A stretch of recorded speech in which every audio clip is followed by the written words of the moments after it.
जिसने उसे तख्लीक किया वो उसके लिए तरीका कार तय करेगा कि जिंदगी कैसे गुजारनी है, या हर इंसान अपने अपने तौर पर यह तय करेगा कि उसकी क्या ख्वाहिश है, कैसे करना है, कैसे मामलात को चलाना है, कैसे दूसरों के साथ ताल्लुक रखने हैं, ये उसकी ख्वाहिश है। अगर इन ख्वाहिशात की बुनियाद पर चला जाएगा तो हर शख्स की ख्वाहिशात दूसरे से मुख्तलिफ हैं, मुआशरे में खराबी, बिगाड़, फसाद फैल जाएगा। तो खैर किस चीज में है कि अल्लाह ने जो तख्लीक की है तो अल्लाह ने इस तख्लीक के साथ साथ इसके लिए ज़ाब्ता हयात भी अता कर दिया। तो ये तख्लीक अपनी बेहतरीन परफॉर्मेंस दे ही तब सकती है कि जब ये अल्लाह की तरफ से अता करदा डिसिप्लिन्स की पासदारी करे, उसके बगैर ये खराबियों का शिकार हो जाएगी। यही बात जब अल्लाह ने आदम की तख्लीक की तो फरिश्तों से जो मुकालमा हुआ तो फरिश्तों ने यही अर्ज की कि अल्लाह ऐसी मखलूक जो जमीन में फसाद फैलाएगी। अब फसाद फैलाना किन मानों में था कि हम फसाद फैलाना समझते हैं कि दंगा फसाद करेगी, खराबियां, फसाद से हमारे दिमाग में यही फितना फैलाना ही आता है, जबकि यहां पर फसाद से मुराद दरअसल ये बात थी कि जो अल्लाह आपकी अता करदा मलकियत में, आपकी अता करदा हुकूमत में, आपकी अता करदा जमीन में ये लोग आपकी नाफरमानी करेंगे। तो अल्लाह ने कहा कि वो जो मेरे बंदे हैं वो मेरे ही अहकामात पे चलेंगे। अगर कभी छोटी मोटी उनसे कोई खराबी सरजद भी हुई तो वो पलट आएंगे, रजू करेंगे, तौबा कर लेंगे, उस पर डट नहीं जाएंगे। तो मैं अक्सर ये बात भी अर्ज किया करता हूं कि रवैये जो हैं वो यही होते हैं कि एक रवैया ये है कि मुझसे खराबी हो गई तो मैं उस पर डट गया, मैं उससे पीछे नहीं। एक रवैया ये है कि खराबी हुई, मैंने अल्लाह से तौबा कर दी, माफी मांग दी, मुझे गलती का एहसास हो गया। एक रवैया है जो आपको इब्लीस के रास्ते पे ले जाता है, एक रवैया है जो हमें हजरत आदम अलैहिस्सलाम के रवैये पे ले जाता है, उनके तरीके पे ले जाता है कि रब्बना ज़लमना अनफुसना व इल्लम तग़फिर लना व तरहमना लनकूनन्ना मिनल खासिरीन। कि गलती हो गई अल्लाह, हमने जानबूझ के नहीं की, एक वसवसा आया, खराबी सरजद होगी, अल्लाह हम इस पे डटे रहने वाले नहीं हैं, हम अकड़ वाले नहीं हैं, इंसान हैं, कमजोर हैं, खता हो गई, माफी अता फरमा दीजिए। हम सोच भी नहीं सकते हैं अल्लाह कि आपके हुक्म की नाफरमानी करें। आप हमारे खालिक हैं, मालिक हैं, राज़िक हैं, रब्बे करीम हैं। अल्लाह अकबर। तो यहां पर इसी तरफ तवज्जो दिलाई जा रही है कि ये लोग जो लात, उज़ा, मनात को अपना सब कुछ बनाए बैठे हैं और उनसे सारी उम्मीदें लगाए बैठे हैं, इसकी सनद कहां से आई, इसकी दलील इनके पास कहां से? ये इनके खुद साख्ता गुमान है, अपने से घड़ी हुई बातें हैं। तो क्या इंसान को वो सब मिल जाएगा जो वो तमन्ना करे? अब वो तमन्ना खराबी की करे तो उसकी अब यहां पर मिलने से मुराद क्या है कि जो वो चाहे उसके साथ वैसा सलूक, वो कहे मैं जो मर्जी यहां पे करूं मुझे माफ कर दिया जाए, तो ये तो नहीं। तो ये सवाल फिर मैंने अर्ज किया कि कुरान में जो सवाल होते हैं वो अपने अंदर जवाब दिए होते हैं। तो ये बात जो चल रही है ये सवाल अपने अंदर जवाब है कि क्या इंसान के लिए वो सब कुछ है जो वो तमन्ना करे? इससे मुराद ये नहीं है कि इंसान ख्वाहिश करना छोड़ दे, अल्लाह से मांगना छोड़ दे।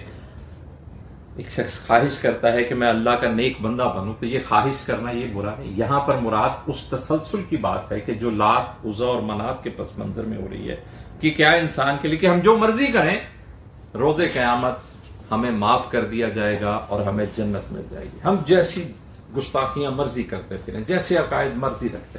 तो अल्लाह फरमा रहे हैं कि क्या जो ये तमन्ना करेंगे इन्हें सारा वही मिल जाएगा? ऐसा नहीं। और अगली बात जो है वो फिर इस सारे मामले को खोल कर बयान कर देती है कि दरअसल इंसान को करना क्या है।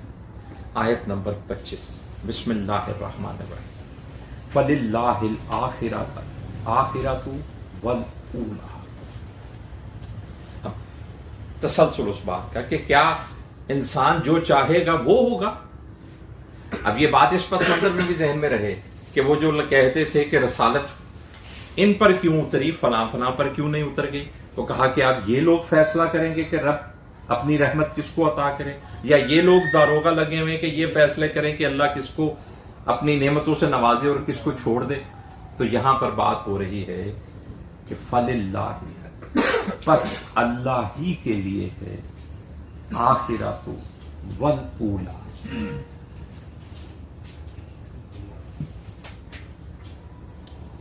آگے آنے والی بھی سب چیزیں اللہ ہی کے لیے ہے، آخرت بھی اللہ ہی کے لیے ہے، اور جو اس سے پہلے ہے وہ سب بھی اللہ ہی کا ہے، اول بھی اللہ کا ہے، آخر بھی اللہ کا ہے۔ یہ تصور دیا جا رہا ہے کہ اس کائنات، کل کائنات پر محیط ہستی جو ہے قانون اس کا چلے گا، جس نے یہ پوری کائنات تخلیق کی ہے، جس نے یہ پورا نظام تخلیق کیا ہے، جو اول بھی ہے جو آخر بھی ہے، تو پھر قانون بھی اس کا چلے گا۔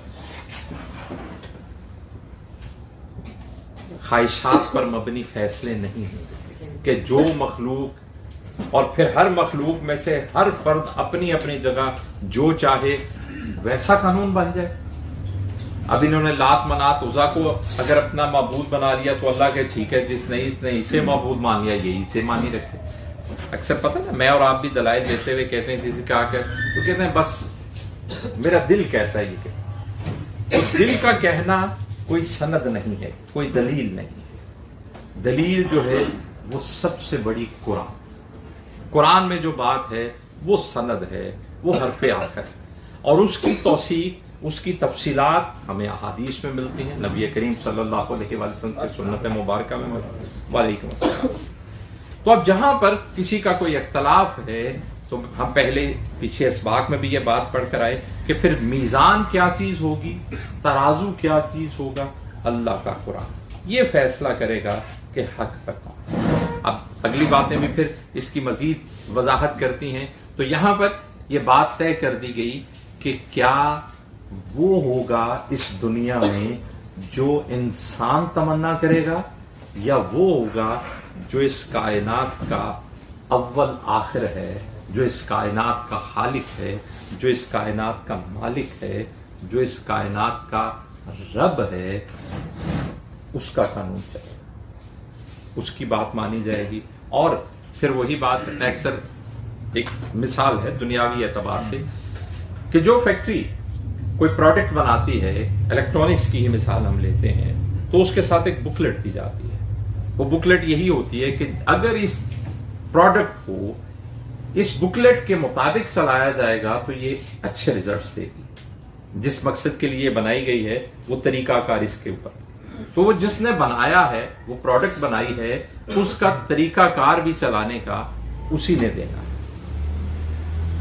اللہ نے آسمان سے یہ مخلوق پیدا کر کے نازل کی ہے، تو اس مخلوق کے لیے طریقہ کار کیا ہوگا، ضابطہ حیات کیا ہوگا، وہ بھی اللہ نے آسمان سے نازل کر دی ہے کہ اگر یہ ضابطہ حیات کے مطابق چلے گی تو یہ اچھے ریزلٹس دے گی، اگر اس کے مطابق نہیں چلے گی تو یہ فساد اور خرابی کا شکار ہوگی۔ تو یہ خواہشات پر مبنی زندگی نہیں ہے، یہ اس مالک، خالق، رازق کی دی ہوئی زندگی ہے جس نے تمام کائنات تخلیق کی ہے، اور پھر اس نے یہ اعلان کیا ہے کہ میں نے اس کائنات میں ہر چیز کو انسان کی خدمت کے لیے تخلیق کیا ہے۔